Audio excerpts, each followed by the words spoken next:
Welkom bij Productief in de auto, aflevering 10. Ik had jullie confetti, muziek, een feestje beloofd. Hier gaan we.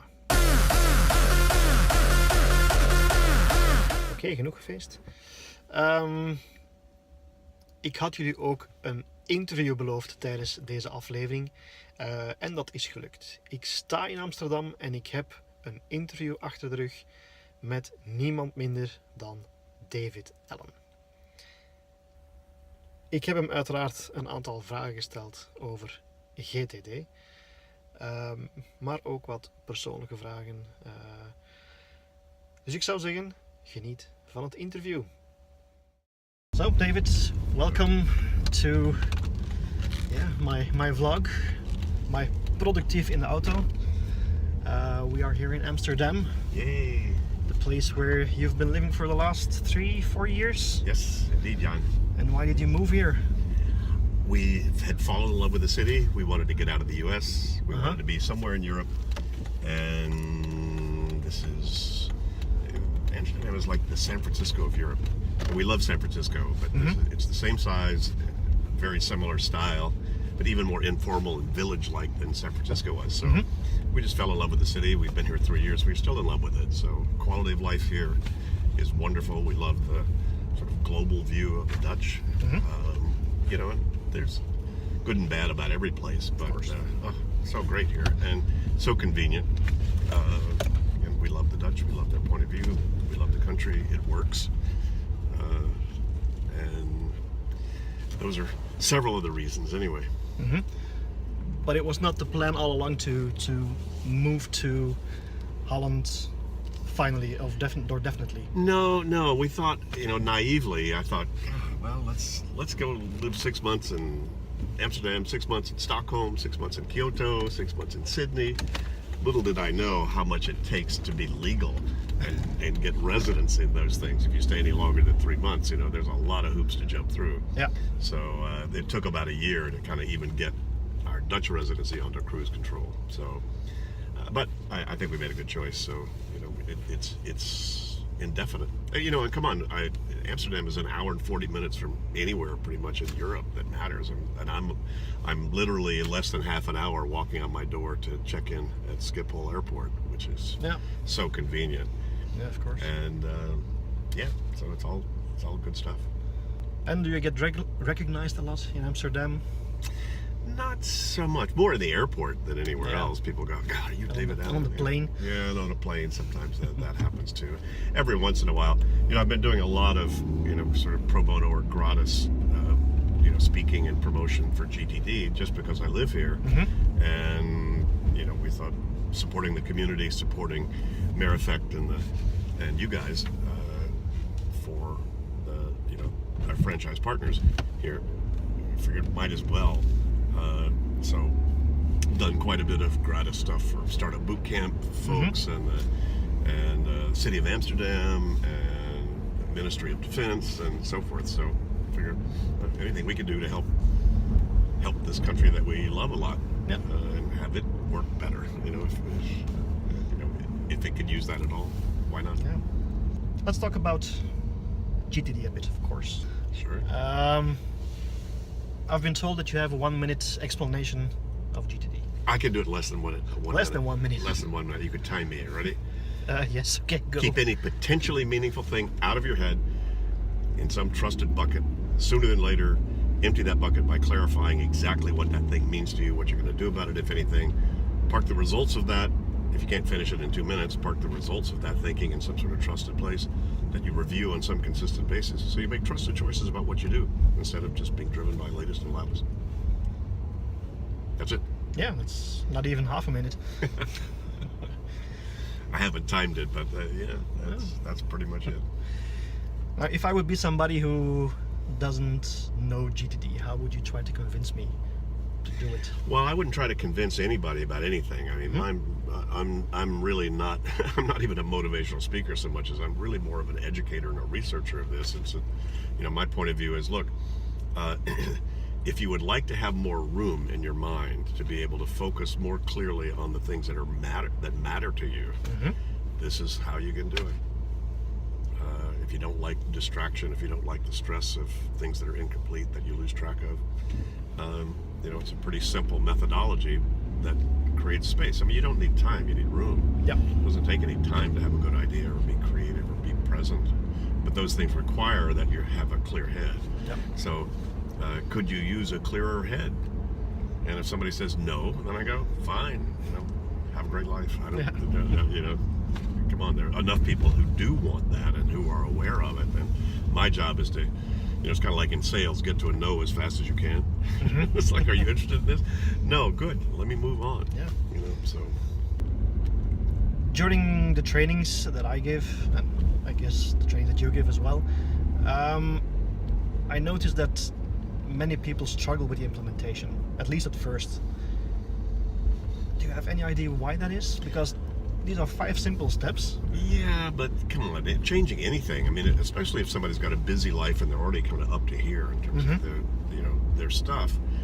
Any kind of a change is a big change because you have to stop doing something that you're doing and do something new. So even though it looks and sounds pretty simple, it can be a fairly big change to do. And when a lot of people see this and get introduced to it, it looks like a lot of stuff to do. And in a way, it is. In a way, when I say a lot of stuff, it could take you 2 full days to empty your head, clarify what it all is, to get started, and then populate some sort of a list manager system for yourself.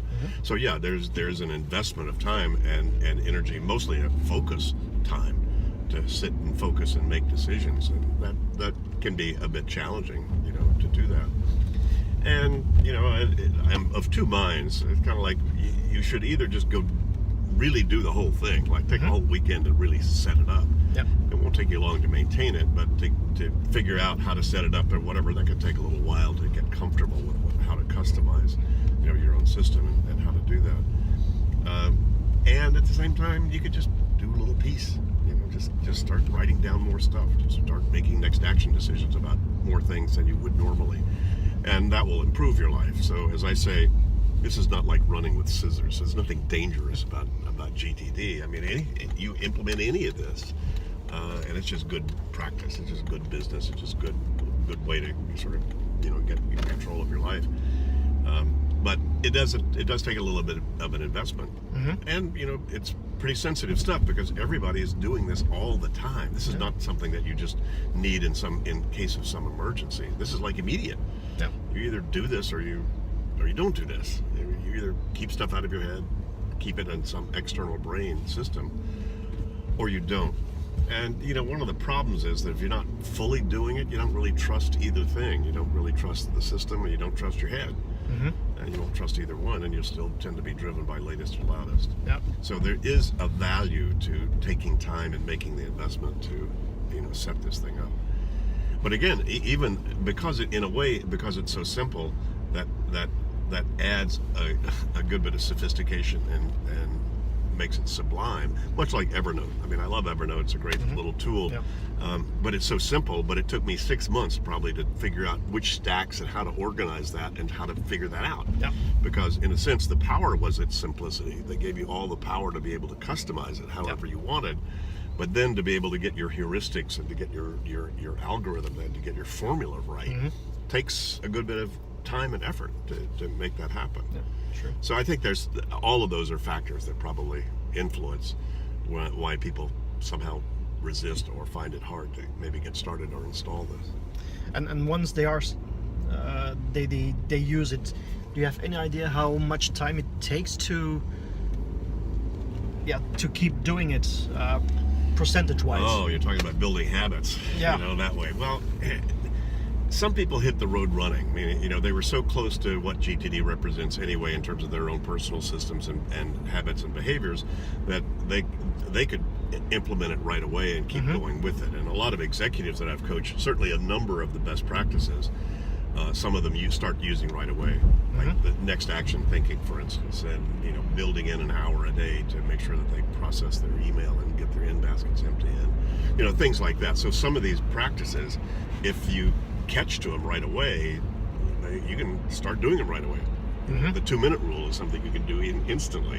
Hey, if you can finish a next action in 2 minutes, if you're ever going to do it at all, do it now. And many people walk away instantly doing that. So that said, to have this whole systematic process of keeping your head empty, regularly maintaining your system, keeping it current with a weekly review, that can take a year or two to build those habits so it's habitual.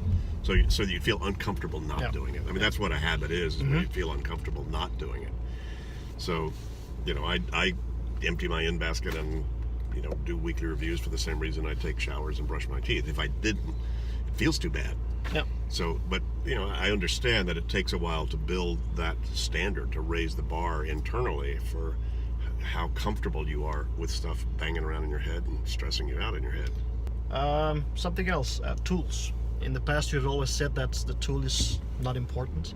Well, no, a tool is absolutely critical. Just which tool? A tool, that's which true. Tool is not important. Yeah.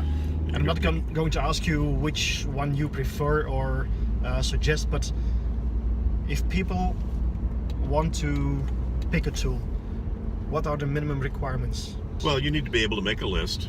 You need to be able to look at the thing easily and quickly. And that's pretty much it.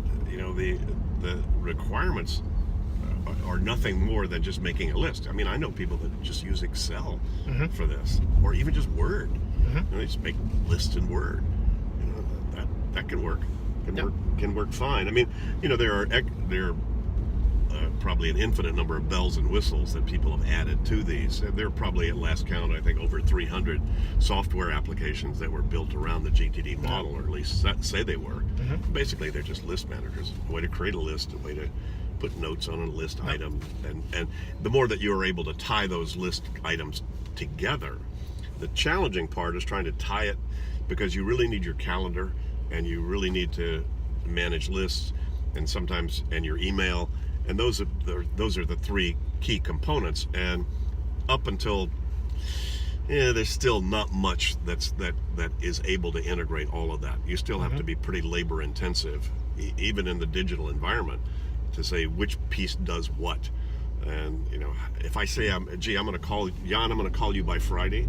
It'd be nice if I just went somewhere and put call Jan by Friday, and it would automatically put a red flag on Friday. Have I called Jan yet? No. And it would put it on my calls list. It would also it would add your telephone number to me. Come on, this technology to design a system like this has been around for a long time. It's just that it would take quite a bit of programming bandwidth to actually make all those things work that way.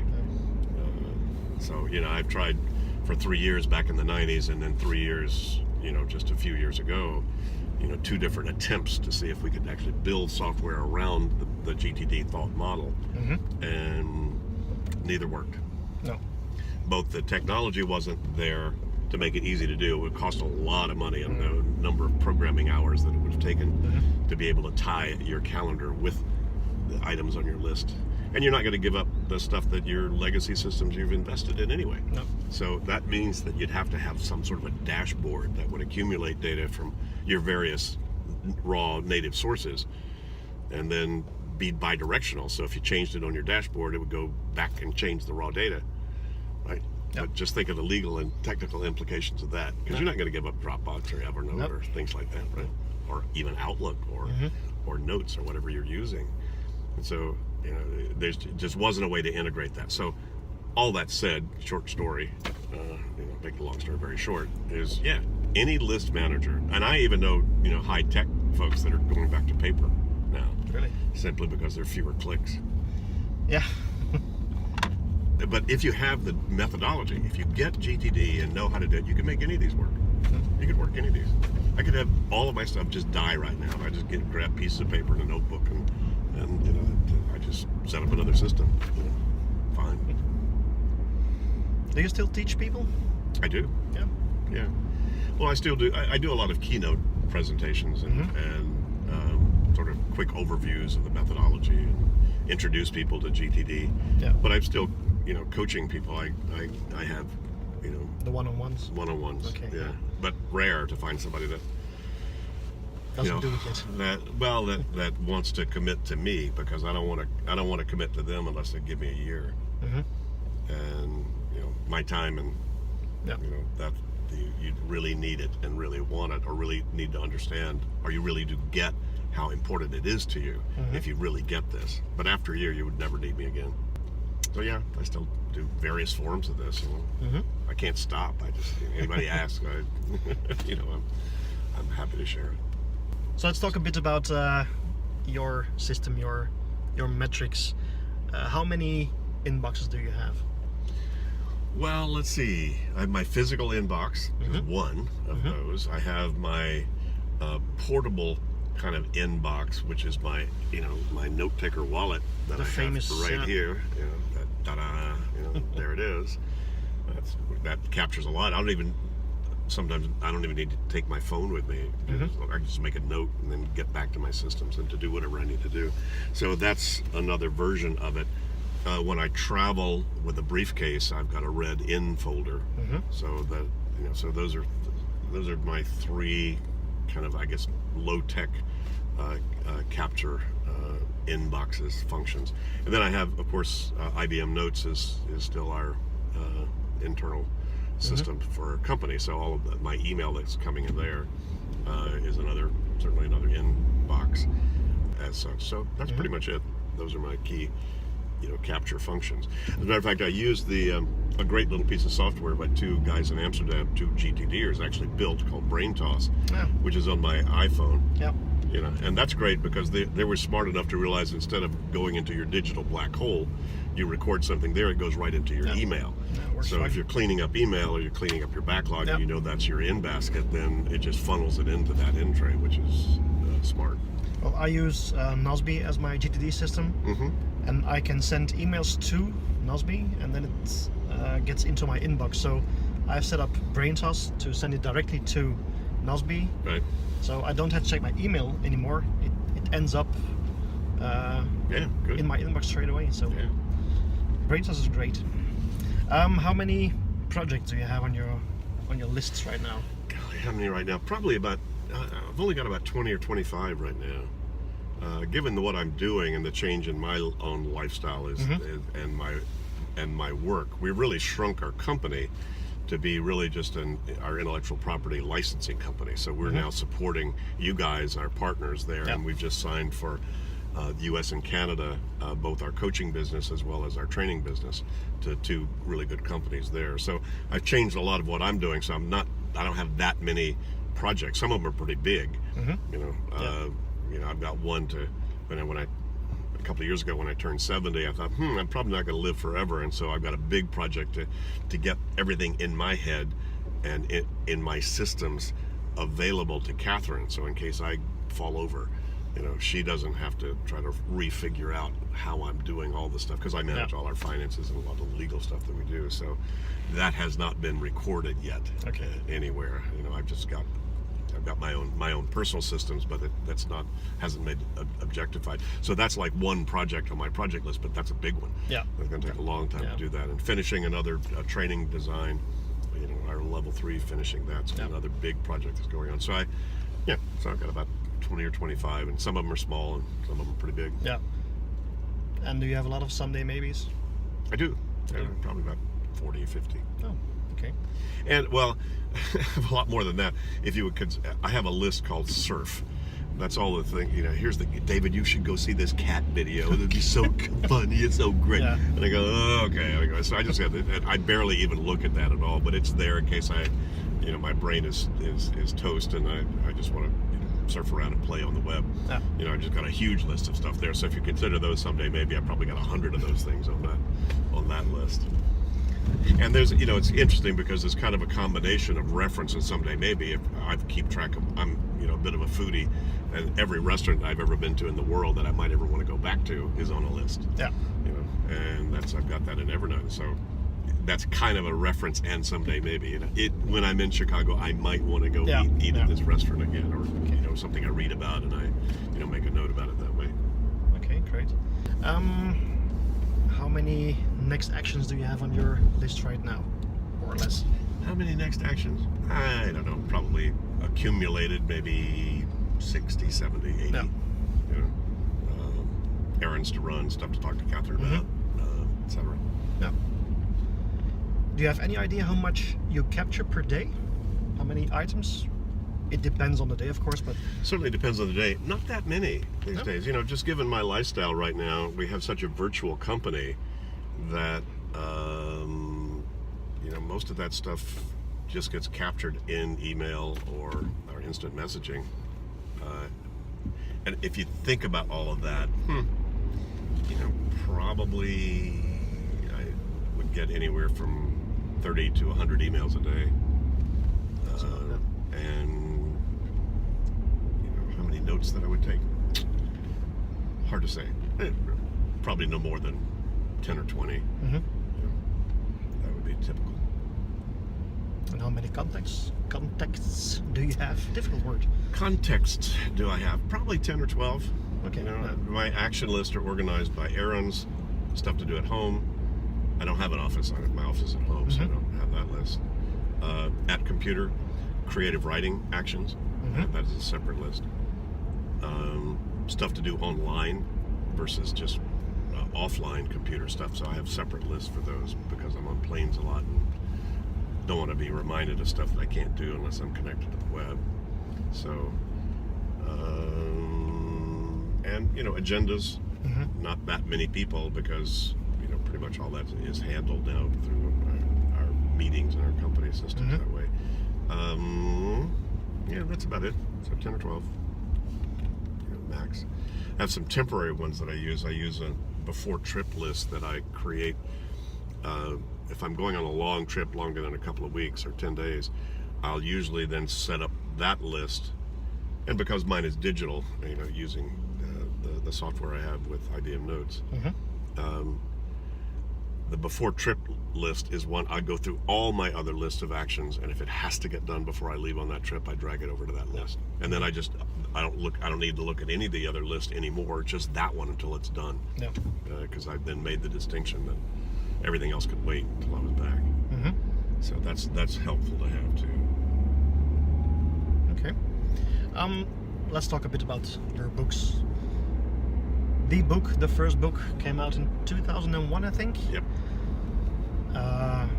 How long did it take before it became a success? Was it instantly or? I wouldn't say instantly. I'd say in the first year it made it to the bestseller lists, and so that that was pretty successful. Certainly the publisher, Penguin thought that was successful. As a matter of fact, they kept it in hardback for a second year. Because they make more money on the hardback, and if it's selling well enough, and I think they considered, in the U.S. anyway, if you sell 60,000 copies in a year, they consider that a bestseller, and it did that. Yep. So, I also had a good bit of press on my stuff, and I was sort of fortunate enough to have numerous folks and journalists sort of came across my thing and got good articles in Fortune and in Fast Company magazine and some of the popular magazines in the U.S. That certainly helped a lot. And do you remember the moment when your publisher called you and told you, David, this is a success, this is looking good? No, they never did that. They never did that. That basically the accolade comes in the form of the royalty checks that shows up at a certain point. Once you've covered the advance, and that was pretty much it. But they were happy and thrilled. I mean, basically a lot of being able to sell a publisher own a book, one of the things that works in your favor if you're not a known author yet is if they trust that you're out on the speaker circuit, if you're out there sort of promoting and talking about your stuff and not hiding under a rock. And because I was doing a lot of that, they were thrilled about that. And 2 years ago you rewrote it? Rewrote it, yeah. The new revised edition. Yeah. And the original edition, Jan, was pretty evergreen. We spent a good bit of time making sure that we pulled out any kind of business buzzword things, and as much as we could, any kind of date-related things, so that it could have as long a life. If it turned out to be a bestseller or a good seller, they wanted it to continue to be able to do that and not be outdated anytime soon. So we spent a good bit of time doing it. But one of the reasons I wrote the revised edition, 15 years later, was because if you read the first edition now, you kind of get a sense that it's a little out of date. Because I talked about technology then. I mentioned the Palm Pilot. Anybody can listen to this and remember the Palm Pilot. I used to have one. Me too. Fabulous list manager. One of the best. And so because I mentioned that, I mentioned Outlook, I mentioned Lotus Notes and things like that, because back then people were not that aware of how the technology could support this process. So I wanted to make sure that people kind of caught, hey guys, you got all kinds of cool tools out there that can implement this. And now those tools are changing weekly, as you know. So really the new edition pulled out more of my references to technology, because that would date it faster than anything. And people got too wrapped around the tool instead of the thought process and the methodology. So it was another reason to rewrite it. And also updating it, because there was a much broader audience now than 15 years ago. 15 years ago it was pretty much the fast track professional that was interested in this kind of stuff, and they were the first ones to really be experiencing the flood of email back then. But I even knew then that this worked for the clergy, it worked for students, it worked for stay-at-home dads, it worked for anybody who's got a busy life. But so now, because it was just more publicly accessible, that the range of people interested in what GTD is about is expanded tremendously. So making it more sort of lifestyle, accessible, to anybody with a busy life, and not just focused on the sort of professional business world. That was another reason to rewrite it. But I literally retyped the whole book. Some of it I kept the same, because I said, I can't think of a better way to say that than I did originally. But then, I did change some of the languaging and some of the, some of the nuance, I think, of GTD. I was able to take at least my last 15 years of experience and kind of mature some of the expression of this stuff. And are there plans for a new book? Well, there is a new book coming out that I'm co-authoring with two other people, basically for teens, GTD for teenagers. It's really targeted for people who care about teenagers, parents and teachers and so forth, but it's also written so that the teenager themselves could read it. And it's really focused on, hey, are you ready for the big game coming at you? And most kids don't have that kind of training yet. So we're excited about that. So we have a deal with Penguin. So that will be out at the end of this year sometime. Toward the end of the year. I'm looking forward to that. Yeah, me too. I've got a teenager son. Yay. Might help. We'll see. You talked about Made Effect a few minutes ago. So that's one of the companies that protects your IP and teaches trainers like me so that we can deliver your content. When did you come up with that idea? Well, we had that idea many years ago. It was just something I didn't know how to do, was to build a global franchise business. So it turned out that some people came to us who were experienced in that area, that then we partnered with them for them to then manage setting up the franchises and managing the business aspect of that. And we were just then managing the intellectual property and certifying trainers to be able to do that. And these are the folks who built the Franklin Covey network. David Covey, Stephen Covey's son, and his partner Stefan Martix created the SM Cov company, and so they are still we're hand in glove with them. So they set up the arrangement with Mere Effect and our other franchisees around the world. And how many are there right now? I think there's about 25. No, probably not that many. Yeah, maybe 15. I think we have 25 master trainers that we've certified.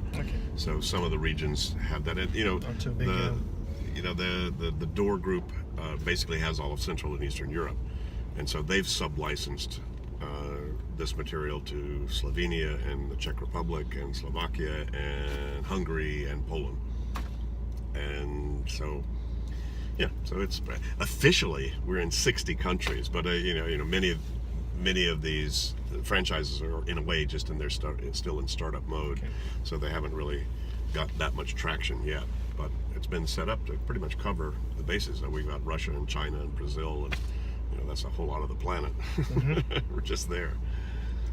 And how many more do you plan to have? Not that many more. There's probably in terms of the potential markets. I mean, there's certainly all the sub-Sahara African countries that are we're not really going after and not trying to do yet. Yeah. Though we have now a new franchisee in South Africa that's starting to do work, in the southern part of the continent there, all over. Australia, New Zealand. I think we've just finalized Spain now. So I think some of the Latin American countries are still open and don't have anyone there yet. That's taking those off, but I'd say we're pretty much 80%, 90% there in terms of targeted countries where there would be enough of a market and interest for GTD to actually have a business there. Yeah. Okay. Now a bit more personal. You're 72? I will be 72, yes, in December. Yep. And still going strong? You travel a lot? Not as much as I did before. It's sort of ad hoc, like who knows, So I just came back from Moscow. I was for a week, and I'll be going to St. Louis next week and Chicago, and so it kind of comes and goes. Yeah. But I'm still traveling a good bit.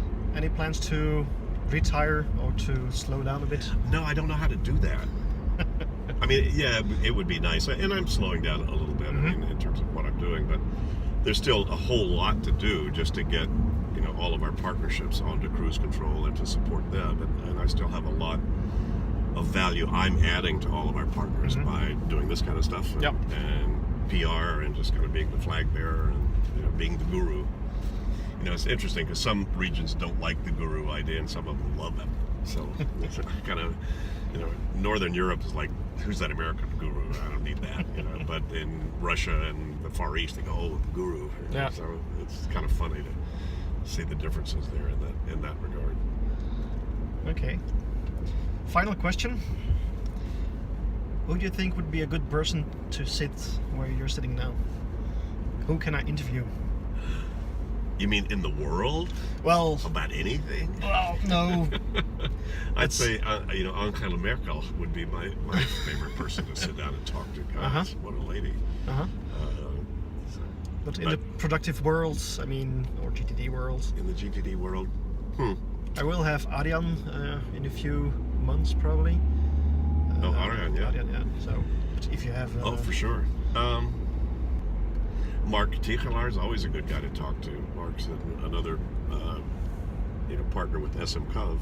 He does, sort of speed learning, speed stuff, and he's now franchising around the world. And he's a GTDer. If you could get an interview with Teo Copernole, that would be great. Yeah, great. Would be great. And I think he'd probably be open to it. Yeah, for sure.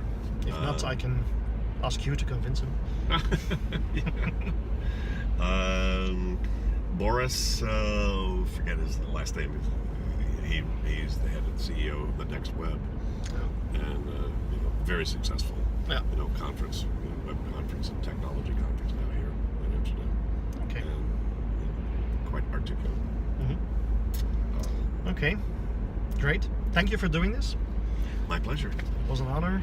And look, we're out here in the Dutch countryside. Yeah. Well, we can see it, they can't. Oh, too bad. So thank you very much. I really appreciate it. My pleasure, Jan. And I guess we'll meet again someday. Hope so. Thank you. Yeah.